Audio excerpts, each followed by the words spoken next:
Hello guys, welcome back to Let's Build a Kingdom, Part 5, and today we're going to be building a mage tower. Now you see in the background we've got our castle, the merchants district, which is quite a big district, it took us a long time to do that, and the cathedral, the market square, the roads, the canals, everything's kind of set up for us to build things in the various areas of the city.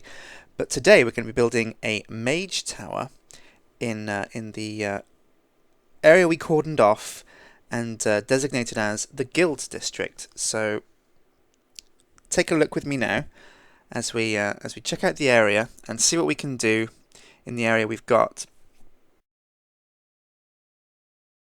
Now first up I decided to modify the road a bit. Our roads are very uniform and square, and we don't really want that because otherwise it will just turn into a grid-like city, and while that's efficient for a city, it's not very good to look at. And once I'd removed the road there, I set about mapping out a circle. Now you remember the circles picture that we used to build the towers on our castle. Well, we've used that again. I've got one big tower here, that's the main tower for the mage tower, and then a larger tower here, which is going to be just like a smaller drum tower that interlocks with the other tower, and this is going to be a kind of auditorium area for a mage to present perhaps a latest spell that he's conjured to show off his magic to his friends. So we built two rings here, interlocking each other. One of these is only going to go up a few blocks high, a couple of floors, and the other one's going to reach into the sky. So once we had those rings down, it was time to dig out the dirt and put down some wooden floor.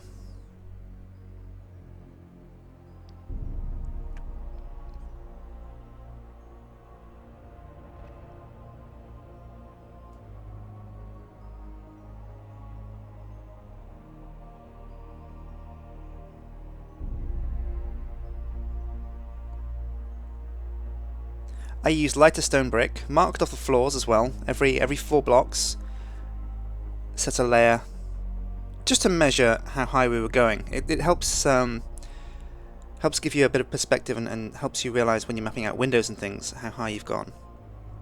I used the lighter stone brick for the larger tower, and then the tall tower used the darker stone brick. I wasn't quite sure which tower was going to take precedence when interlocking them, and ultimately I decided that the larger, lighter brick drum tower would take precedence. So once I'd finished these crenellations, it was time to attend to that.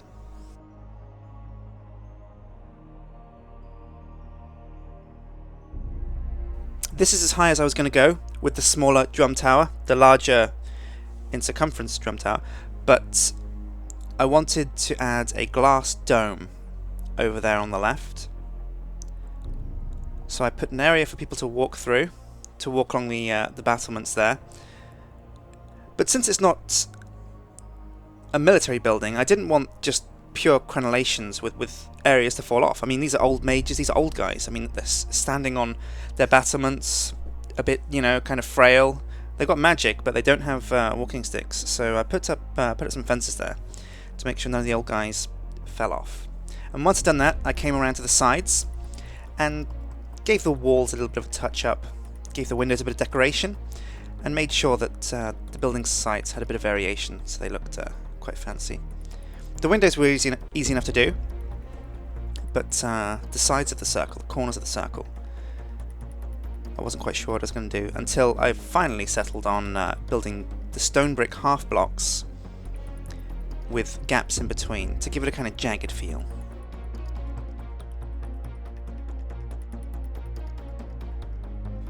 Once that was done, I added glowstone blocks to the outer ring before where the glass dome was going to go. I wanted glowstone. I toyed with the idea of gold, but since glowstone is very close to the gold colour, it'll bring us a lot of light, especially when it's night time and you're going to want to be able to see the stars through the glass dome. And this means we don't have to make the area too busy with torches. Now, domes are a hard thing to build, especially when you're using glass like I am there. It was a nightmare, let me tell you, when I was building this, trying to work out where exactly glass was, because it's very hard to see. and after a while it just looks like a complex mesh of lines and wires, just depending on your texture pack, of course. But in the end I peaked it slightly and decided to give it a visible definition with these stone brick steps.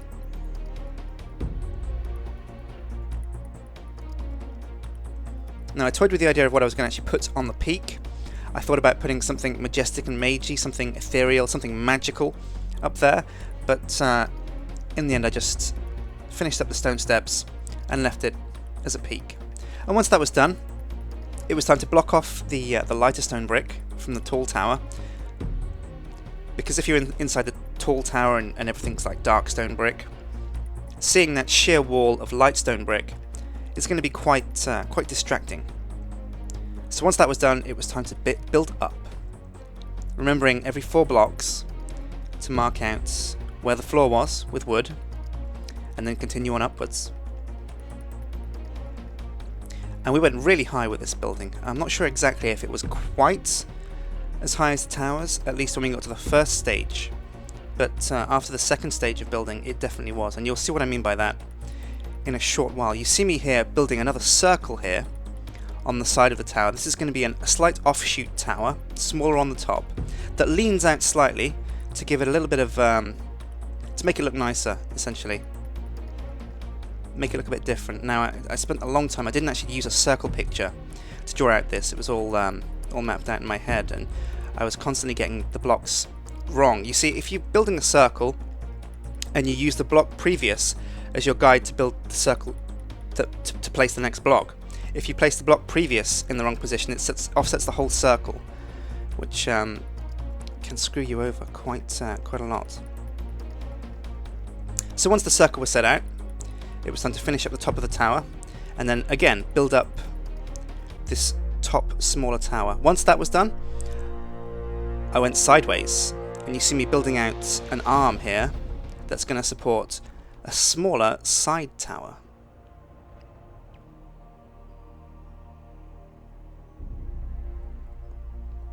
Filling in the supports there with stone fences, and I plonked torches inside the stone supports there, just to give it a bit more light during the night time. And then once that was in, I built the small tower here.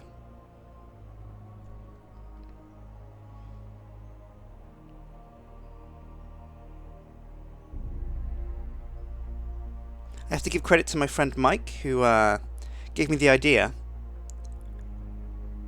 for a mage tower similar to this from the one he built. Now you see what I'm doing here with these purple wool blocks is I wanted the mage tower to be slightly different, and purple's a very kind of magical, weird colour, and I wanted to peak it off with purple wool, but once it was on there it just looked terrible. Purple was really garish, the wool texture itself was too flat and plain. So I bit the bullet and went back to the old warhorse, the nether brick steps and the nether brick blocks to build one of these traditional peaks that we've got on pretty much all our buildings in the build.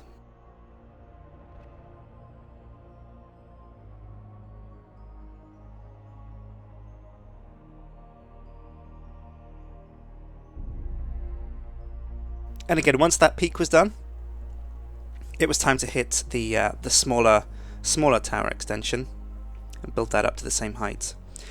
Now, the sides of the tower I wanted to decorate differently. I didn't want a sheer face tower. I wanted little turrets and things poking out of the side, and this is the first one of those that I built. It took me a long time to get happy with the feel of this. But here you see me toying around with ideas, how big I wanted it, how much it would stick out, how wide it would be. And in the end I went with something slightly thinner than I originally planned, that just stuck out as a kind of balcony.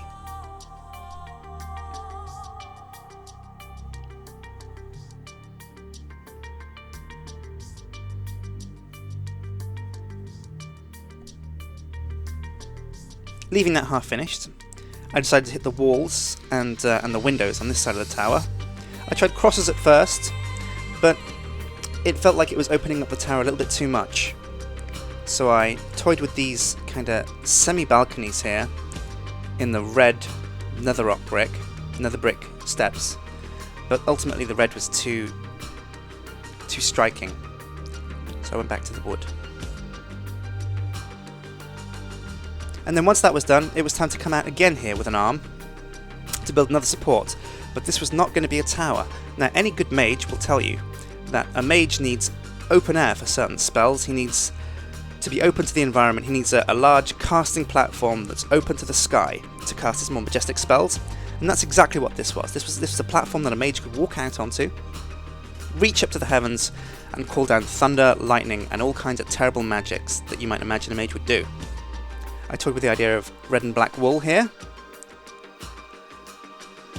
I wasn't quite sure on the pattern I wanted to use, and the pattern I did finish up with there, I didn't stick with at the end. I replaced that with wood, but for the time being, it stayed as wool.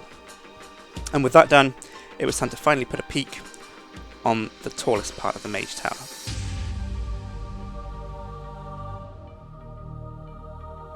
Now, doing these peaks has become something like a chore now. I think we've done, a great deal of these already, so the more you build of these, the easier it gets. Initially, when you kind of start to build these pyramid peaks on your towers, on your circular towers, it can be a real nightmare getting everything right and remembering proportions, knowing what works.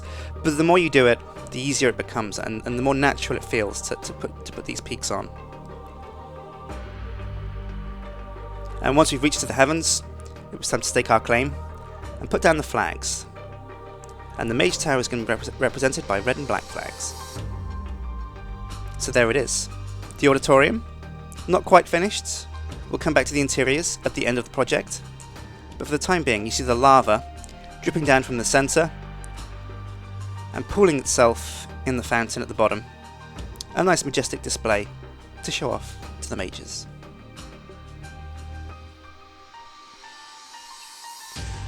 The corners of the spherical tower. Now, there are no corners to a cylinder, but all the same, we put fences at the sides, added windows, and a few more of those wooden balconies around the various parts of the Mage Tower, just to bring more light in and to give the outside a little bit more texture, I suppose.